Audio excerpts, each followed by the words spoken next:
क्या कमाल कर दी इमाम अली मकाम ने। वाह हुसैन आपकी अजमत पे कुर्बान।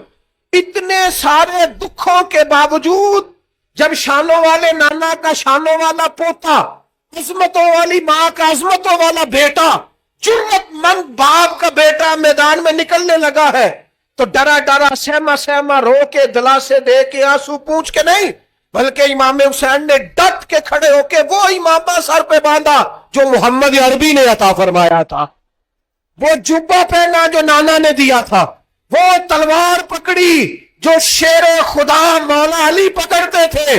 और हुसैन मंचतों के बावजूद मैदान में आए, फरमाया सामने खड़े हो जाओ, तुम्हें खुतबा देना है, इसलिए कि मोहम्मद अरबी का तरीका है जुमे वाले दिन खुतबा दिया जाता है।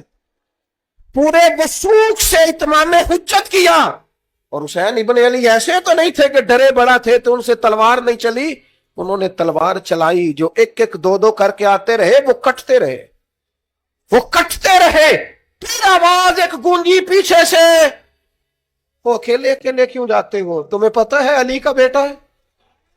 अली का घर तो वो घर है कि जिस घर का हर एक बच्चा जिसे देखो वही शेर खुदा मालूम होता है। अकेले अकेले जाओगे तो तुम चेहरे की रोशनी नहीं देख रहे, आंखों की सुर्खी नहीं देख रहे, मिजाज का बलबला नहीं देख रहे, तबीयत का बागपन नहीं देख रहे, और जवानी में शहादत की लज्जत से आशना मोहम्मद का नवासा नहीं देख रहे।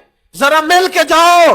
हाँ हाँ हुसैन इब्न अली शहीद हुए हैं पर शानो शौकत के साथ।